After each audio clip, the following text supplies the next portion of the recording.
At 2:13 in the morning, the most famous missing woman in the country walked into my diner and asked whether our security camera actually worked. I almost didn't look up. It had been that kind of night.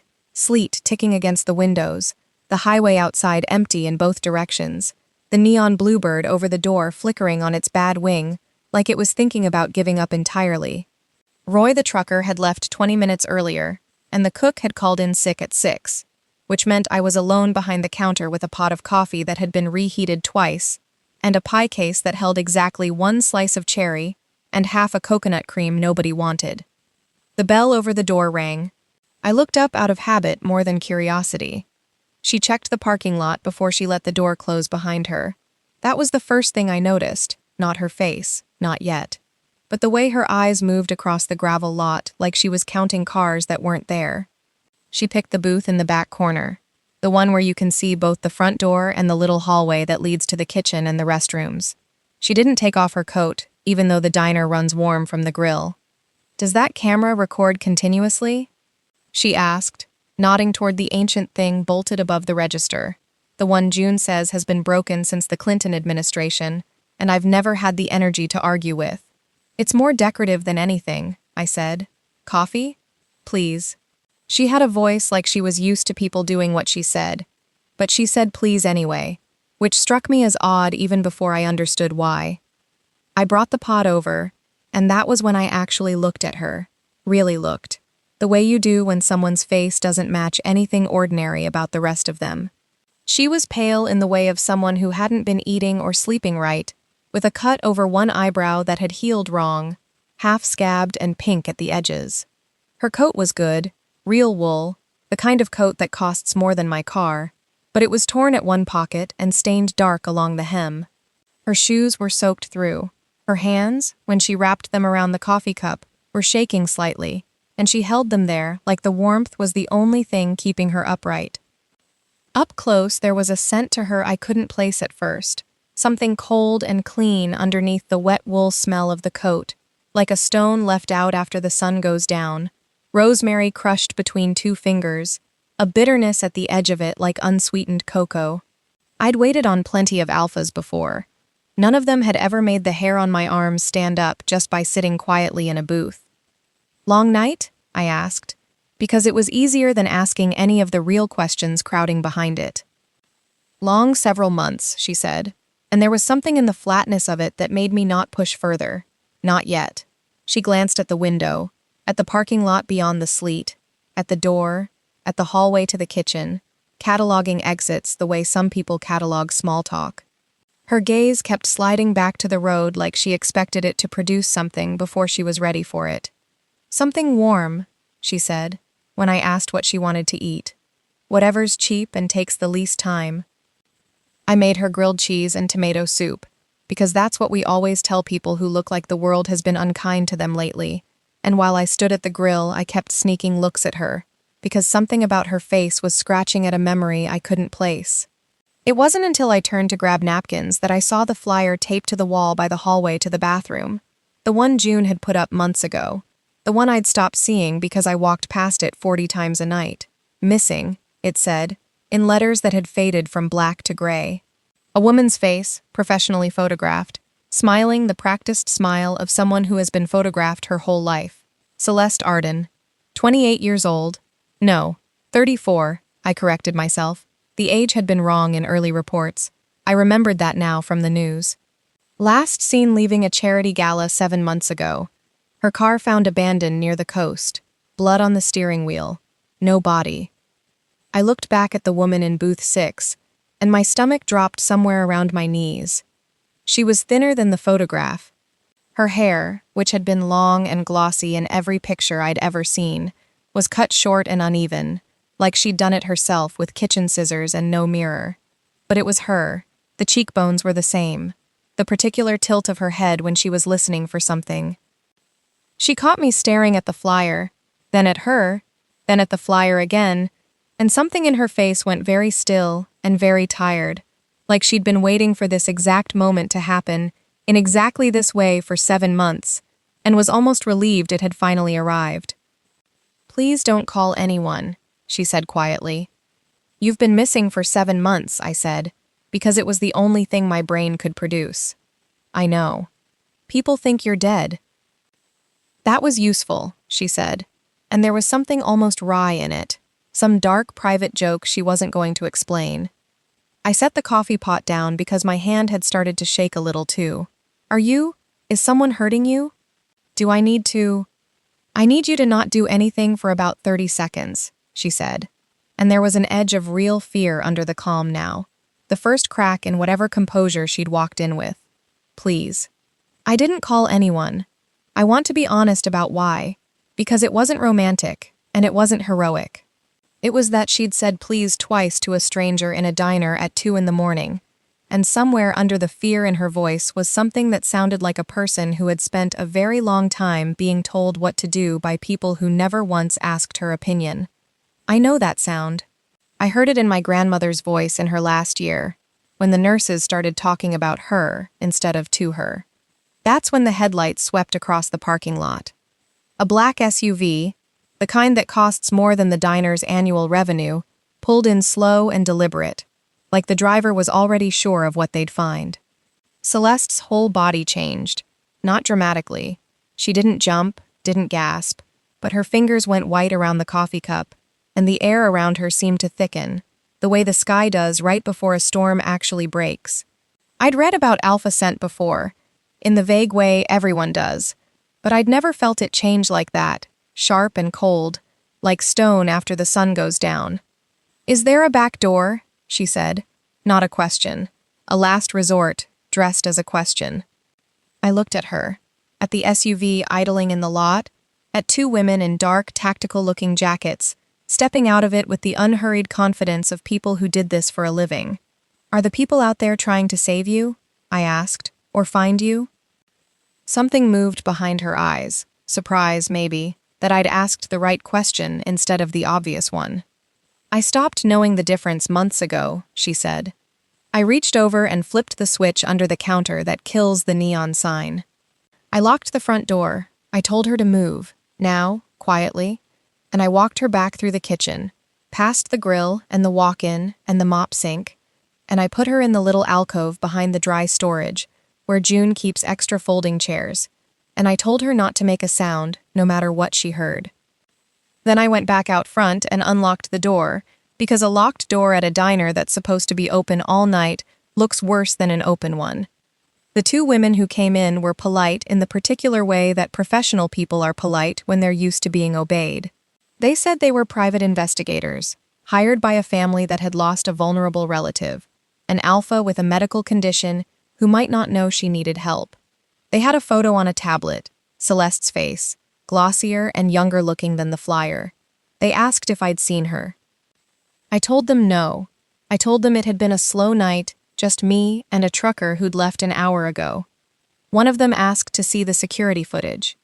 It's been broken since before I started working here, I said, which was almost true. She studied me for a second too long. I kept wiping down the same 6 inches of counter until she looked away. If she comes in, the other one said, sliding a card across the counter, you call this number. She's not well. She could be dangerous to herself. I said I would. I did not mean it. They left. The SUV pulled out slow, the way it had pulled in, and I watched its taillights shrink down the highway before I finally let out the breath I'd been holding since the bell rang. I found Celeste on the kitchen floor, back against a sack of flour, knees pulled up, shaking in a way that had nothing to do with cold. Her scent had gone sharp and strange, something underneath the stone and rain smell that reminded me of a wire pulled too tight. I asked if she wanted me to call an ambulance. She said no, fast and certain, in a voice that scared me more than the shaking did. I just need a minute, she said. This happens. It'll pass. It did not look like something that happens. It looked like something that was actively trying to take her apart from the inside, and I sat down on the floor across from her, close enough to help if she needed it, far enough to not crowd her, and I waited. Before we return to the story, a quick note for my lovely viewers. While this YouTube series keeps things safe, my Patreon is where the real fun happens. That's where you'll find completely uncensored GL stories, much hotter exclusive videos, and bolder adventures that are just too spicy for YouTube. If you want the full, no-limits experience, and to support more of this kind of storytelling, the Patreon link is in the description below. She was still shaking when I got her a glass of water. She drank half of it and apologized, which struck me as strange. A woman with a bleeding eyebrow and 2 SUVs full of people looking for her, apologizing to a waitress for inconveniencing her kitchen floor. "You don't have to be sorry for existing on my floor," I said, and she looked up at that like it was a stranger sentence than it should have been. I asked if she wanted the grilled cheese still, or if her stomach was too unsettled. She said she was starving, actually, but she hadn't touched the plate I'd already brought her, and when I pointed that out, she admitted, flatly, that she'd learned not to eat anything she hadn't watched being made, by hands she could account for. I picked up half the sandwich and took a bite out of the corner before I set it back down in front of her. There, same bread, same cheese, same pan. If I wanted to poison you, I'd have done a worse job hiding it. She almost smiled at that, and ate the rest of it slowly, like she was relearning the motion. I asked what happened to her. She said she couldn't tell me. I told her that was going to be a problem, because if those women came back with better questions, I can't help you lie properly if I don't know what lie I'm protecting. That got the smallest crack of a laugh out of her. More breath than sound, but it was there. "Fine," she said. "Ask me something I can answer. Are you hurt anywhere I should know about? Actually hurt, not the eyebrow. No. Is anyone else in danger because you're sitting in my diner right now?" She considered that longer than I liked.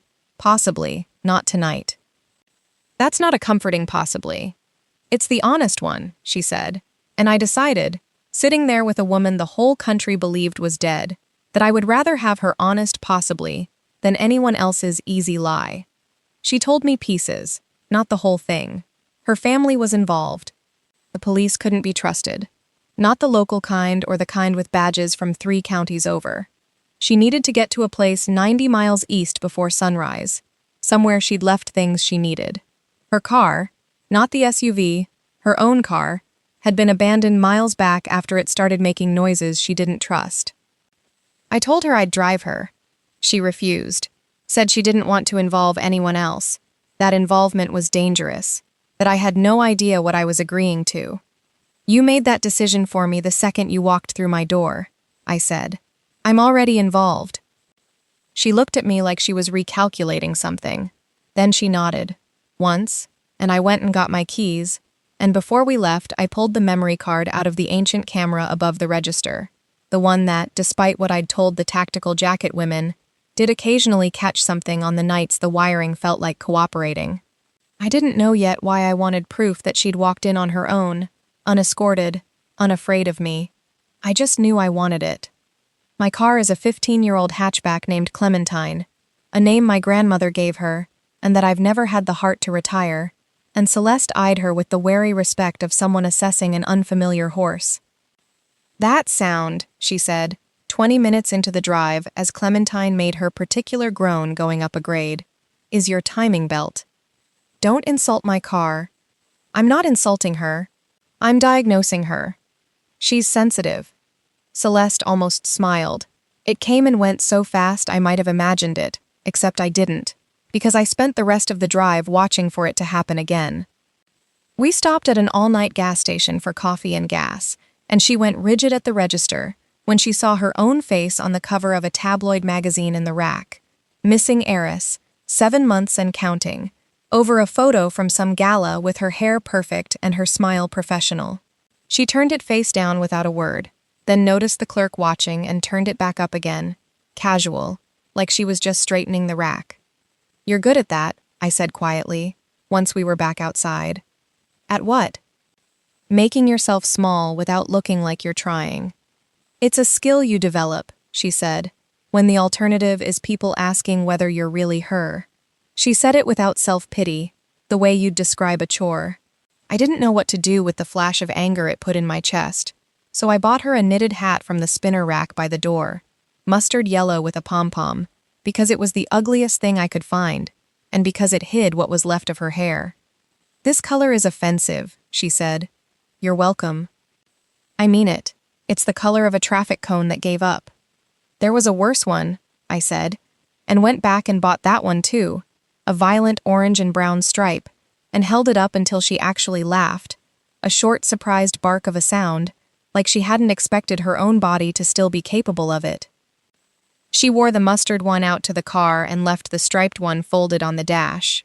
For later, she said, like there was a version of her future that already included more diner-adjacent decisions with me in it. I didn't examine that thought too closely at the time. I filled the tank instead, and bought 2 coffees that tasted like they'd been brewed sometime during the previous administration, and we got back on the road with the heater rattling and the wipers doing their best against rain that couldn't decide if it wanted to be sleet. Somewhere past the 2nd county line, she asked me questions about the diner, unprompted. How long I'd worked there, whether I liked the overnight hours, whether I'd chosen the name Clementine or inherited it. I told her about my grandmother, about how she used to say a car needed a name if you expected it to get you anywhere important, about the way the diner used to smell like her perfume even after she stopped being well enough to work the floor. Celeste listened the way almost nobody listens, without reaching for her phone, without glancing away, like the story of an old woman and a coffee shop was the most interesting thing she'd encountered in months. Maybe it was. "What's it like?" she asked eventually, "having somewhere that's just yours. Not inherited power, not a name people recognize, just yours." I told her I'd never thought about it as a rare thing, until she asked. She said that was because I'd never had it taken away. I didn't have an answer for that, so I turned up the radio, and we drove the rest of that stretch mostly in silence, though it wasn't an uncomfortable one. It was the kind of silence that happens between 2 people who have already decided, without saying so, that they trust each other enough to not fill every gap with noise. The roads east were empty and dark, farmland on both sides going by like black water. Celeste kept checking the mirrors. Habit, I understood later, not paranoia, though from the outside they can look the same. Somewhere around mile 60, she stopped fighting her own exhaustion and fell asleep against the window, and she slept for almost 20 minutes before a pothole jolted her awake, apologetic again, like sleeping was something she owed me an explanation for. I didn't tell her what I was thinking, which was that I doubted she'd slept that deeply, that easily, anywhere in 7 months. I only understood it myself hours later, turning it over while I drove. The storage facility outside the half-dead manufacturing town was the kind of place that exists specifically so no one asks questions. Cinder block, bad lighting, a keypad gate that Celeste opened with a code she'd clearly memorized under duress. Her unit was small, near the back. When she lifted the door, she went very still. "Someone's already been here," she said. Boxes had been moved. Not ransacked exactly. Someone careful had gone through them and put most things back, but not quite right, and Celeste knew her own careful better than anyone. She stood in the doorway for a long moment before she moved, scanning the shelves like she was recounting them against a list only she could see. "They know about this place," she said, low, mostly to herself. "That's one less place I have." "How many did you have?" 4, 3. "Now, maybe. I won't know until I check the others, and I can't check the others tonight." I watched her go through the remaining boxes methodically, hands steady now, in a way they hadn't been all night. Like this, at least, was a kind of work she understood. She found what remained: a sealed envelope, a flash drive, a fold of cash, a change of clothes, an old photo of herself, and another woman laughing at what looked like a family lake house, and a small, unlabeled key. She held the photo a beat too long before she tucked it away, and I didn't ask who the other woman was, though I filed the question for later. "Whoever searched this wasn't trying to hide that they'd been here," she said, almost to herself, turning the key over in her fingers. "That's not how my aunt's people usually work. They're careful. This was someone who wanted me to know." "Know what?" "That I'm running out of places to go." She said it steadily, but something underneath it had gone thin, and I understood, watching her fold the photograph into her coat, that the woman across from me had spent 7 months being quietly, methodically cornered, and that whatever bravado she carried into that diner booth had been running on fumes for longer than she'd let on. Back in the car, under a gas station awning while rain came down harder, she let me look at the documents from the envelope, and that was when I stopped being just her getaway driver. Medical assessments. A stack of them, spanning 18 months, each one diagnosing a rare hereditary alpha instability disorder I'd never heard of. I read through 3 before something itched at the back of my brain. I'd spent 2 years training myself to notice patterns in language, before my life took a different turn, and this had a pattern. The same unusual phrase, atypical escalation, consistent with degenerative pattern, appeared in reports supposedly written by 4 different doctors at 4 different practices. These are templated, I said. Somebody wrote one report and changed the letterhead. Celeste took the pages back and read them again, slower this time, and I watched her face change as she understood what I'd seen. She'd been hunting for money trails, wire transfers, evidence of who paid whom. She hadn't been looking at the sentences themselves. "You went to school for this," she said. It wasn't quite a question. "Journalism, I didn't finish." "Why?" I told her the short version: grandmother, illness, the diner, the 2 years that turned into 6. She asked if I ever thought about going back. I said I'd stopped asking myself questions I couldn't afford to answer, and she went quiet in a way that made me think she understood that sentence better than most people would have. We found the drive-in an hour later, when Clementine started overheating on a stretch of road with nothing on either side but weeds and one dead streetlight.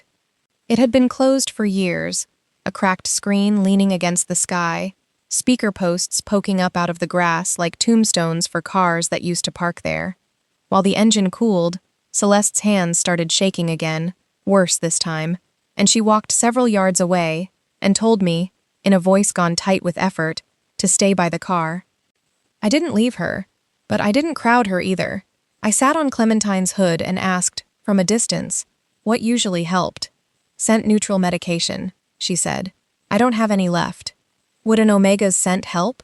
"Temporarily?" "It might. You're under no obligation to." I took off my scarf, worn thin, smelling like the diner and the vanilla lotion I keep in my coat pocket, and set it on the gravel between us, and stepped back, and let her decide. She stood there a long moment before she crossed to it and picked it up and held it. Not against her face, just in her hands, like she needed to prove to herself she was allowed. Whatever it did, it helped. Her shoulders came down from around her ears. Her breathing evened out. We didn't touch. It was one of the most intimate things I had ever done with another person, and neither of us had laid a finger on the other. "Better?" I asked, once the shaking had slowed to something more like a tremor. "Better?" She didn't look at me right away. When she did, there was something raw in her expression, something that hadn't been there in the diner or the car. "I hate this. I want you to know that. Not you. This. Needing anything from anyone." "I know." "Do you?" Because it's not modesty. It's not a nice rich girl anxiety about being a burden. For 18 months, people used exactly this. Needing things, being afraid, asking for help, as proof I was falling apart. Every time I reached for someone, it went into a file. I sat down on the cracked pavement a few feet from her, under the broken movie screen, weeds pushing up through the asphalt around us, like the whole place had decided to become a meadow instead. "I'm not filing anything," I said. "I don't even own a filing cabinet. I own a diner and a car with a bad timing belt." That got the ghost of a laugh out of her, which felt like a small victory against the whole terrible night.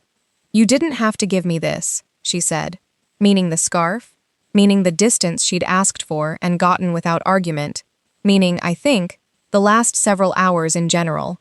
"No," I agreed. "I didn't."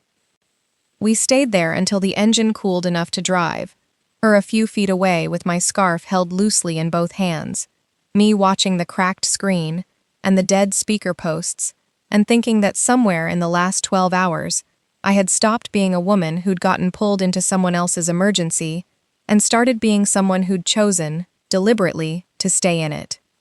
She tried to give the scarf back later, in the car. I told her to keep it until she felt steady. She kept it in her coat pocket, and I noticed, 3 towns later, that she'd started reaching for it without thinking, the way you'd reach for a hand. The only motel with a vacancy had 1 room left, because half the highway had closed for weather. 2 beds, thin carpet, a television bolted to the wall. Celeste took the bed nearest the door without discussion. "You know you don't have to guard me," I said. "I know," she said, and didn't move. We ate crackers and microwave soup from the vending machine and watched, against my better judgment, a news segment about her disappearance.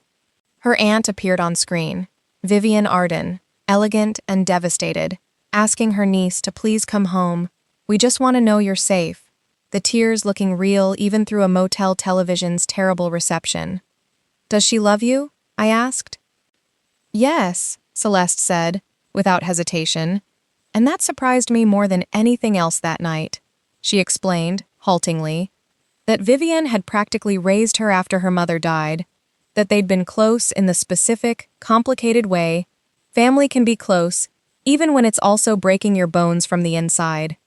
She didn't know, she admitted, whether Vivian had ever meant for her to be physically harmed. "Does that make it okay?" I asked. "No," she said. "There was nothing else behind it." Just no.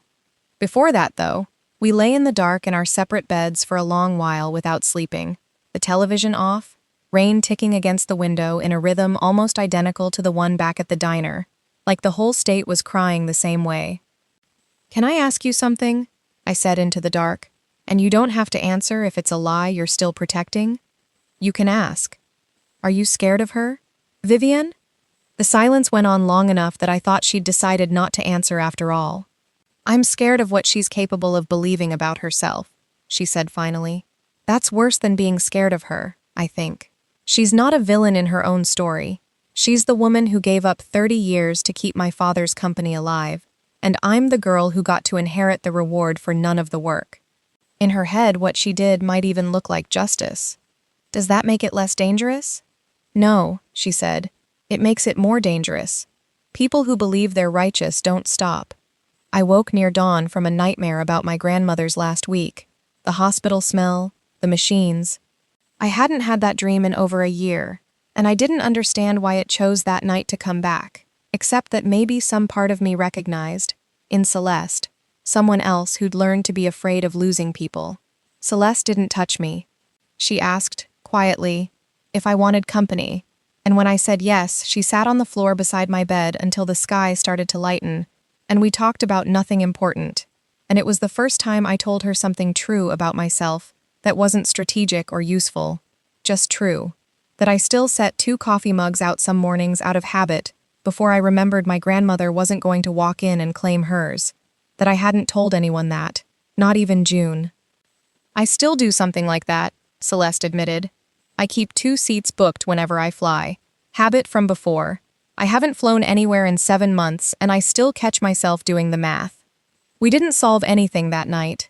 We just sat with it, which turned out to be its own kind of solving. By the time we got back toward Bellwether, I'd started thinking the smartest move wasn't more running.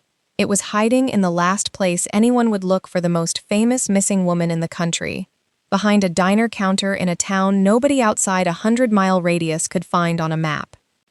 June arrived the next morning while Celeste was still asleep in a booth, and she took one look at her, then at the missing flyer on the wall, then at me, and said, "You're on my newspaper," in the flattest voice I'd ever heard her use. Celeste, jolted awake, started to apologize. "Don't waste it on me," June said. "Save it for whoever's going to send federal agents to my diner. Did you eat breakfast?" And that, more or less, settled it. Celeste moved into the apartment above the diner, my grandmother's old place.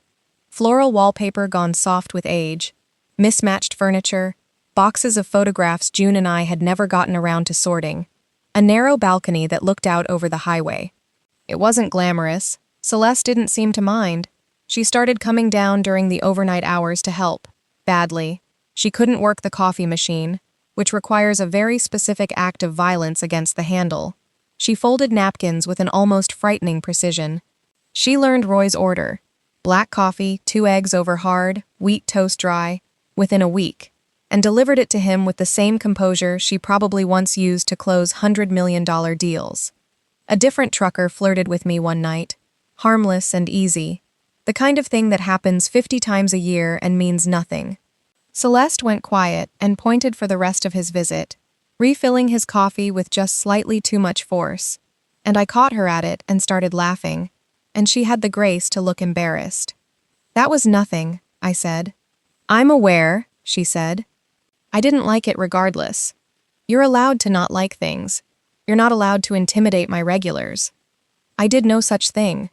You stood there like a very expensive weather system. She tried, and failed, to look offended. Afterward, once the diner had emptied out and it was just the two of us and the hum of the walk-in cooler, she brought it up again, unprompted, in the careful voice she used when something actually mattered to her. I want to be clear, she said. I would never use pressure on someone. Not like that. Not for something so small. I know. I need you to actually know it, not just say it back to me. I put down the rag I'd been wiping the counter with and looked at her properly. Celeste, if I thought for 1 second you were the kind of alpha who leaned on people to get what you wanted, I would have called those women back the first night and handed you over myself. I know the difference between jealous and dangerous. You're allowed to be the first without being the second. Something in her shoulders let go that I hadn't noticed was tight until it wasn't anymore. It became one of those small conversations that mattered more than the big ones, the kind that quietly built the floor we'd eventually stand on. June, for her part, treated the whole arrangement with the same brisk practicality she treated everything. She never once asked Celeste about the missing months, never pushed for details neither of us offered, but she started leaving an extra place setting at the counter without being asked, and she taught Celeste, patiently, more patiently than she'd ever taught me, how to keep the old coffee machine from spitting grounds into the pot. When a customer once recognized something familiar in Celeste's face and asked if she'd ever been told she looked like that missing heiress from the news, June cut in before Celeste could answer. Everybody's got a face that looks like somebody, June said, refilling the man's water without looking up. You want pie or not? He took the pie and didn't ask again. Later that night, once he'd gone, Celeste thanked her. June just shrugged. Your business is your business, until it's dangerous to my diner, she said. Then it's my business too. Try not to make it my business. One night, I taught her to make pancakes. She burned the first 3 attempts into something closer to charcoal, standing at the griddle with the same intense concentration she probably once brought to a negotiation, and I laughed until my eyes watered, and she watched me laugh with an expression I didn't have a name for yet, something soft and unguarded that hadn't been there in the diner that first night. She told me about her childhood in pieces, over weeks, the languages, the equestrian lessons, the negotiation training, learning to sit through meetings while sick, learning to never let her face show uncertainty. Nobody, she said once, had ever taught her how to ask someone to stay. Her mother died when she was 14. Vivienne stepped into the gap. Her cousin Nell became something like a sister. She had good memories of all of it. Real ones, holidays and inside jokes, and a childhood that hadn't been entirely cold, which was, she said, what made everything that came after so much harder to hold. She told me, eventually, about the months before she vanished. The dizziness, the sleeplessness, the frightening spikes of aggression, doctors telling her it would get worse, that she needed the medication to stay safe, that without it she might hurt someone. She'd believed them. She'd started avoiding Omega staff out of fear she might not be able to control herself around them. She'd canceled events, ended friendships, isolated herself out of what she thought was responsibility. They convinced you that being afraid of hurting people proved you were dangerous, I said. She was quiet for a long moment. I've never thought about it that way. We didn't kiss that night, or the next, though there were moments that could have become it. One night, after close, snow started falling, the first of the season, soft and silent under the flickering neon bird. We stood under the awning and she said she'd forgotten what ordinary life felt like. I asked what she'd do, if nobody wanted Arden Continental from her. She thought about it seriously. Restore old houses, maybe. Teach sailing. Disappear somewhere quiet. On purpose this time, without anyone looking for her. Every single one of those hobbies sounds expensive, I said, and she laughed, really laughed, the sound rough with disuse, and I realized I'd never heard it before. Not once. Not even the drive-in laugh, which had been smaller than this. Our faces were close. I could have closed the distance. She stepped back instead. You've been helping me survive, she said. I don't want gratitude, or fear, or isolation making a decision for you? Do you want to kiss me? Yes. Then why did you stop? Wanting something, she said, isn't permission. I went to bed that night thinking about that sentence for longer than I want to admit. I started making calls. An old classmate from journalism school now worked in public records. Another understood medical licensing databases better than anyone I knew. I hadn't spoken to either of them in years, and there was something strange and good about dialing a number I'd half convinced myself I'd never use again, hearing a familiar voice ask what I'd been up to, and being able to say, truthfully if incompletely, that I was working on something big. Between the three of us, over careful weeks, we traced the consultancy behind Celeste's fabricated reports to a foundation controlled by the Arden Family Trust, payments disguised as executive wellness expenses and, worse, evidence that at least 2 other wealthy alpha heirs from unrelated families had been evaluated using nearly identical language in the years before their own inheritance disputes. Celeste sat across the kitchen table from me most nights while I worked, watching me build timelines on butcher paper because we didn't trust a shared document sitting on any server that could be subpoenaed or hacked. She was better than she wanted to admit at spotting inconsistencies in financial disclosures, faster at reading a balance sheet than I'd ever be, but she kept deferring to my instincts on the shape of the story itself. Which thread mattered, which one was noise, where the real weight of the case would eventually sit. You keep looking at me like I'm about to disappear the second you stop watching, she said one night, catching me staring at her instead of the paper. You have a track record. Fair. She reached over and tapped the corner of the timeline where I'd circled the foundation's incorporation date. This is the part that convicts her, you know. Not the medication, the paperwork. People forgive fear. They don't forgive a filing cabinet. I told her that sounded like something a woman raised inside a company would say. She told me it probably was, and that she was trying to unlearn it, and mostly failing, and we both laughed longer than the joke deserved because we were tired, and it felt good to laugh about something that wasn't actively trying to hurt either of us. Nell reached out not long after, through a message left with June that used a phrase only Celeste would recognize from childhood. Celeste was sure it was a trap. I thought it sounded like fear. We agreed to meet her at the old public aquarium near the lake, closed for renovation, its tanks dark and its corridors lit only by dim blue emergency lighting, water moving behind glass like the whole building was holding its breath. Nell came alone, in a plain coat with no security in sight, looking younger and more frightened than the polished photographs I'd seen of her online.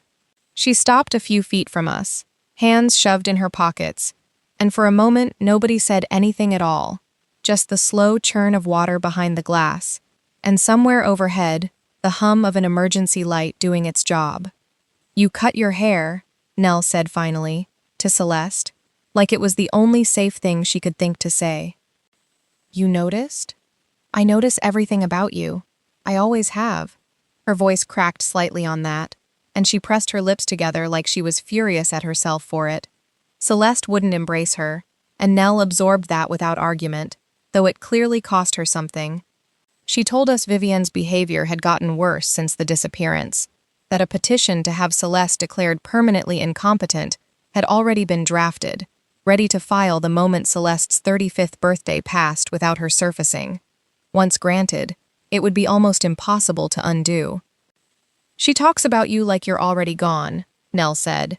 Like grieving you is just something she's doing publicly, until the paperwork catches up to it privately. I used to think that was denial. I don't think it's denial anymore. Nell had kept records. Medication purchase logs, physician correspondence, security surveillance logs, a draft of the incapacity petition, dated months before Celeste had ever shown symptoms. Why didn't you say something sooner? Celeste asked, and her voice had an edge I hadn't heard from her before. I kept waiting, Nell said, for what she was doing to become bad enough that I'd finally be brave. It was already that bad.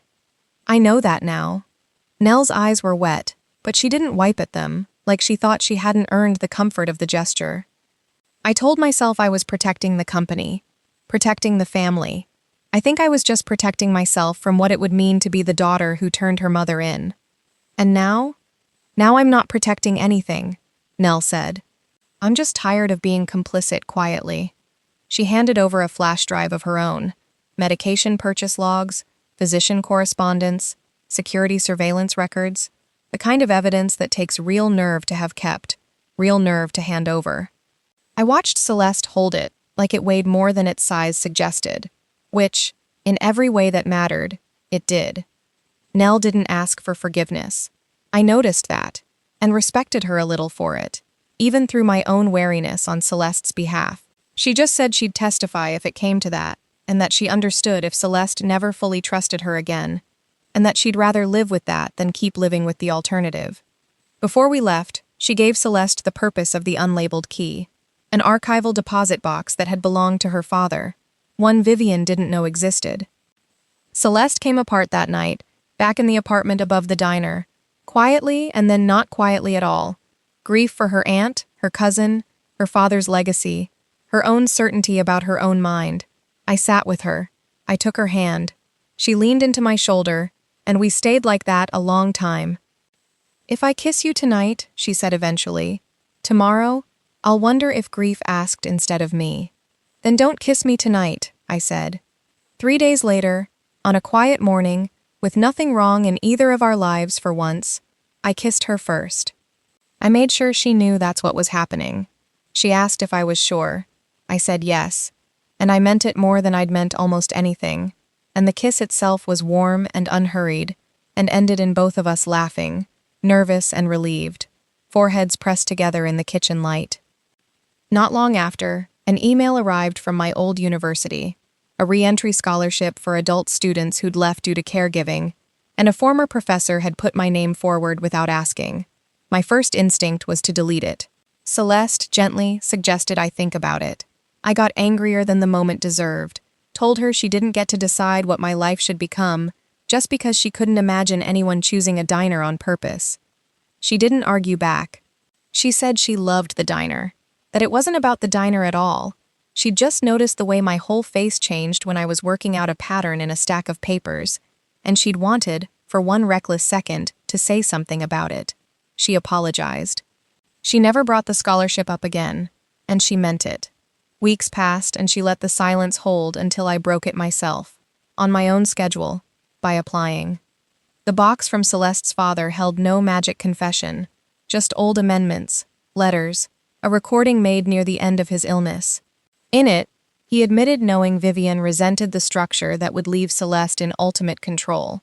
He'd intended to change it, to give Vivian more formal power while Celeste kept the final word, and he'd died before finishing the amendment. It didn't excuse what Vivian did. It made it sadder, more human, harder to hate cleanly. The box also proved Vivian had funded the stabilization research years before Celeste ever showed a single symptom. Proof of planning, not panic. Then everything broke open at once. Vivian went public, claiming Celeste had resurfaced unstable, manipulated by an unnamed Omega woman. Security footage from the diner leaked, grainy, time-stamped, undeniably us. And within 2 days, my face was recognizable on national television, captioned with a name that wasn't quite mine, and a story that wasn't remotely true. Reporters descended on Bellwether in numbers the town had never seen, parking vans along the shoulder of the highway, knocking on June's door at 7 in the morning, stopping regulars in the parking lot to ask what they knew about the waitress. June's phone rang with threats disguised as tips. Someone slashed a tire on Clementine in broad daylight. My scholarship application, which I hadn't even told most of my own family about yet, became a headline. Gold-digging waitress seeks free degree after seducing vulnerable heiress. With a photo of me at 19, dug up from somewhere I couldn't even remember posting it, captioned like, evidence. I stopped answering my phone. I stopped going to the grocery store during daylight. I started flinching every time the bell over the diner door rang, because I no longer knew whether it would be a trucker or a camera crew. "This isn't what I wanted for you," Celeste said, watching me flinch at the bell for the 3rd time in one shift. "Let me fix it." "That's the problem," I said. "You keep saying that, like fixing it is a thing you're allowed to do to my life." I told Celeste I couldn't live inside someone else's scandal. She offered security, relocation for June, resources, solutions, all the things she knew how to offer. And every offer made it worse, because it proved the thing I was most afraid of, that my life was becoming a wing of hers. I could have a legal team release a statement clarifying your involvement, she said. I could buy out the lease on the building next door so the press has nowhere to park. I could— Do you hear yourself? My voice came out sharper than I meant it to. Every solution you have starts with you doing something to the world around me. Not one of them starts with asking what I actually want. Then tell me what you want. I want to be a person again, I said, and my voice cracked on it in a way I hated. Not an Arden headline. Not a footnote in your story. I had a name before you walked through that door, Celeste. I'd like it back. She went very still. The particular stillness I'd learned meant she was absorbing something that hurt more than she'd let show. That's fair, she said finally, quietly. I don't know how to be near you without trying to protect you. I don't have a version of caring about someone that doesn't come with— She gestured vaguely, helplessly, at the word she couldn't find. Machinery. I was raised inside machinery. I don't know how to love someone without deploying it. Then maybe don't deploy anything for once. Just leave. Let me handle my own life for a while. I need you to leave Bellwether, I said. For now. She didn't argue that I owed her anything. She didn't claim me. She didn't buy the diner to protect it. Didn't station guards without asking. She left for Ada Marrow's secure residence in the city and sent exactly one message. I am safe. I will not contact you again unless you ask. I am sorry my life entered yours like a storm. I didn't answer right away. Booth 6 sat empty for 2 weeks. I found her ugly orange hat behind the counter and couldn't throw it out. I slept with the sweater she'd left behind and hated myself a little for missing her that much. The press interest cooled faster than I expected, once there was no new footage to feed it. No dramatic sighting, nothing but a small-town waitress going to work and going home. June ran interference beautifully, telling anyone with a microphone that she didn't discuss her employees' personal lives and would appreciate them ordering something or leaving. Roy started parking his rig across 2 spaces near the entrance during his stops, which I understood, without him ever saying so, was meant to make it harder for anyone to get a clean shot through the window. It was in that quiet, once the cameras thinned out, that I finally had room to think clearly, instead of just reacting. I kept turning Celeste's words over. I don't know how to love someone without deploying it, and my own. I had a name before you walked through that door, and slowly I understood that both of us had been telling a version of the truth that was too simple. It wasn't that loving her erased me. It was that I'd let the fear of being erased make the decision for me, the same way she'd let the fear of being dangerous make decisions for her, back before either of us knew better. But the anger cooled into something clearer. The problem was never loving her. It was losing my own outline in the noise. So instead of hiding, I did the thing I'd trained for years ago and abandoned. I organized everything, chronologically, cross-referenced Vivian's contradictory public statements, and brought it, under careful terms protecting the other affected families, to a journalist I respected. Then I sent one message. I didn't ask you to disappear forever. She wrote back, You asked me to leave. I know, I answered. I'm asking you to come back. She came back alone. No convoy. Walking into Bluebird near 2 in the morning, exactly like the first night, except this time, there was no blood, no fear, a phone in her coat pocket that worked. She sat in booth 6. She ordered coffee. Still running? I asked. No, she said. Not this time. We talked until the sky started going gray. About fear, about boundaries, about what it would mean to build something together, without either of us disappearing into it. She told me being with her could never require me to become an accessory to her name. I told her love couldn't mean vanishing every time she decided alone that danger gave her the right to. We agreed. Then I kissed her, and it tasted like coffee and relief. The succession hearing happened at the old trust hall downtown. Media camped outside in numbers that made the town look like it belonged to someone else for a week. Celeste walked in without hiding. I walked beside her, not behind her. There as a witness, as an investigator with evidence to present, not as an ornament. Ada represented her. Nell testified, her voice shaking through every sentence about what she'd known and when, pausing once to steady herself, before describing the day she'd first copied the medication logs onto a drive she kept hidden in a shoebox at the back of her closet, certain even then that she'd never have the courage to use it. I laid out the templated medical language, the shared consultancy, the pattern no honest doctor would have produced by accident. Celeste spoke last, and she didn't perform it. She admitted she'd disappeared on purpose, admitted some of what she'd done had caused real harm to people who cared about her, admitted she'd run because she believed visibility made everyone near her a target. She said she'd been wrong about that, at least partly, and that a woman in a diner had taught her the difference between disappearing and staying. Her voice shook exactly once, on the sentence about her father, and she let it shake instead of pushing through it the way the old Celeste would have. I watched her from the gallery, Ada beside me with a hand resting lightly, briefly, on my shoulder before the testimony started, and I thought about the woman who'd walked into my diner, soaking wet with a bleeding eyebrow and $40 to her name, and how little of that fear was visible in her now, even with cameras trained on every angle of her face. Vivian's confrontation with her wasn't loud. She stood when it was her turn, composed in the way she always was on camera, and argued she'd kept the company alive for decades, while Celeste inherited power she hadn't earned. 30 years of relationships built, crises managed, a company held together through 2 recessions, while Celeste was still in boarding school, learning which fork to use. Celeste agreed that Vivian had been undervalued. Genuinely agreed. No performance in it. And I watched several people in the gallery visibly recalculate their read on her because of it, and then said that being wronged didn't buy the right to do this to another person. Vivian said Celeste would have destroyed everything they'd built, that she was too soft, too idealistic, too willing to hand pieces of the empire away to people who hadn't earned them either. Celeste said if the company could only survive by chemically breaking its next leader, it deserved to change, and that if idealism was the worst thing anyone could accuse her of after this, she'd take it gladly. You were always going to choose sentiment over strategy, Vivian said, and for the first time her composure slipped, just at the edges. Just like your father, he built something extraordinary, and then went soft about who deserved to run it. He didn't go soft, Celeste said quietly.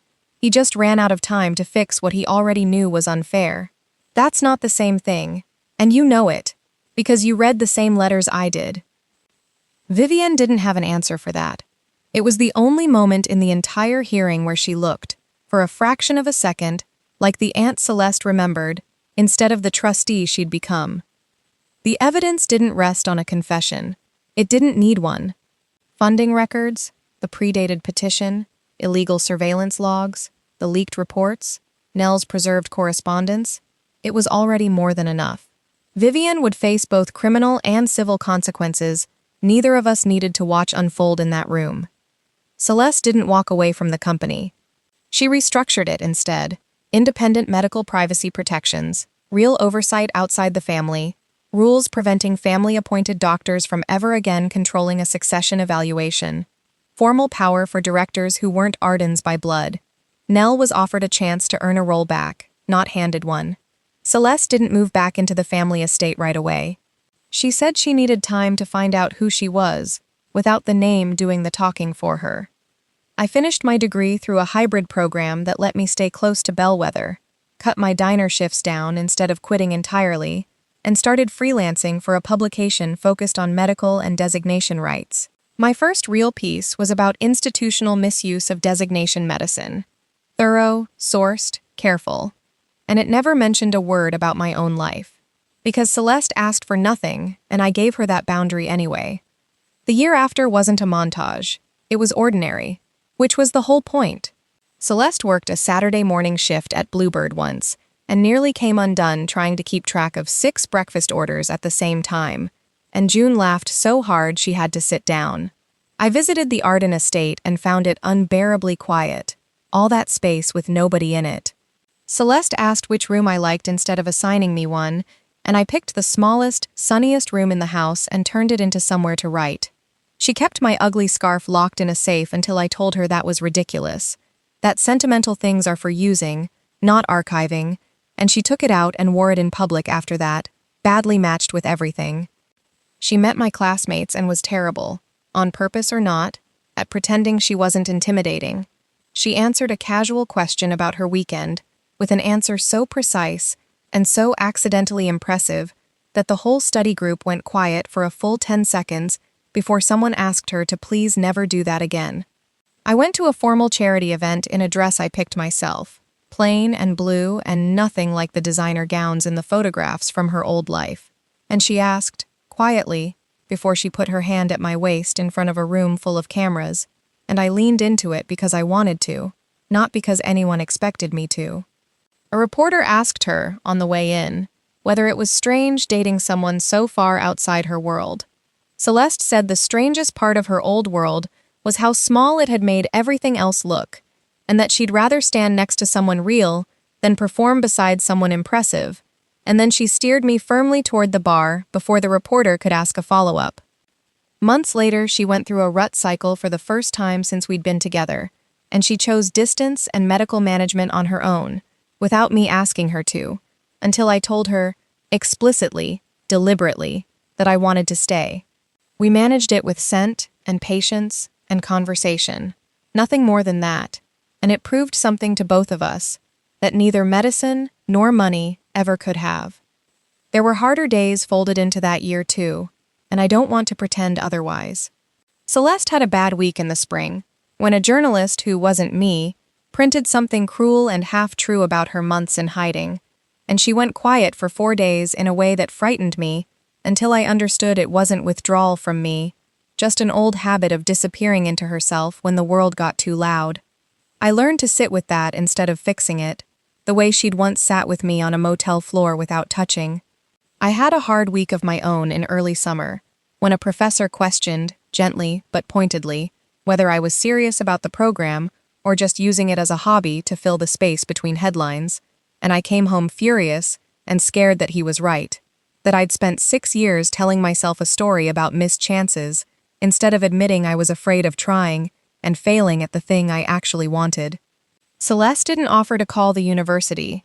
She just listened and reminded me, later, that she'd watched me untangle a fabricated medical conspiracy from a stack of badly forged paperwork in one overheated gas station parking lot, and that a syllabus had never once scared her on my behalf.